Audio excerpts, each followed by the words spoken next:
Well, as we're doing each night of this election campaign all the way through to polling day, we're going to check in with the two major party campaigns. Happening today, of course, we'll go to the Prime Minister's campaign. Gabriella Power joins us from Hobart. The PM's there campaigning in the seat of Clark, which for those of you will remember is the old seat of Denison, Andrew Wilkie's seat. And on the Labor campaign, Julie Bradley joins us from Sydney. Gabriella, Cairns to Hobart. Inflation, big news story today as the PM got around. Give us a sense of what he did today.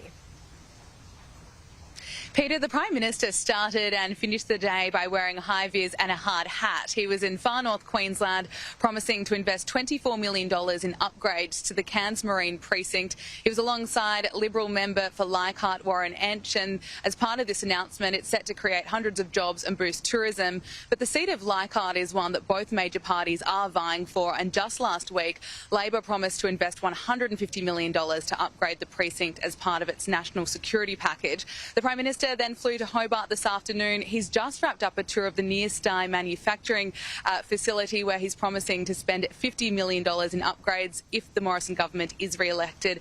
But as you say, the big news of the day, Peter, was inflation, and the Prime Minister brushed off concerns that interest rates rise, one that is expected to happen as early as next week, could cost him the election. As for the Prime Minister's movements tomorrow, that is still yet to be seen, but we can expect a local announcement or two while he is in Tasmania.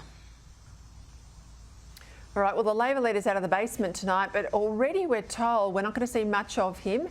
He'll head straight to Perth for Labor's campaign launch on Sunday, and very little media, we're told, will happen between now and then. Now, that seems fairly unusual to me, Julia. Is this a campaign to hide the Labor leader?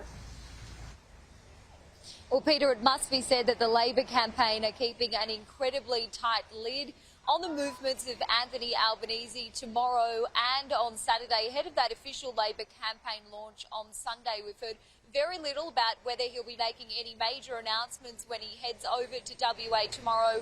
What we do know is that he'll be taking a flight tomorrow afternoon, catching a flight then. The media will be on an earlier flight mid-morning tomorrow, we're told. Cameras will be waiting at his home as Anthony Albanese exits COVID isolation. We'll see whether he has any comments to make as he rejoins the campaign trail. What we do know is that this is going to be a crucial period for Anthony Albanese to get on the front foot and to make up for lost time. We already saw the Prime Minister, Scott Morrison, this morning poking fun at his absence, saying that he had a much busier period in isolation than Anthony Albanese did. So this will be a crucial time for Labor to show that it is the better economic manager, the better party to deal with the rising cost of living. And while they're there, we are expecting them to target a number of key marginal seats held by the Liberal Party that will be so crucial for Labor in its chances of forming government, including Swan, including Pearce. We're expecting Labor to target those seats.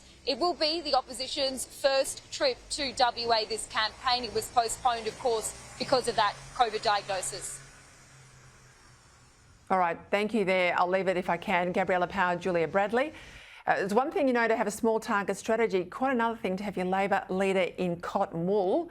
That tells me they're worried if he doesn't do media between now and Sunday, but we'll see what happens.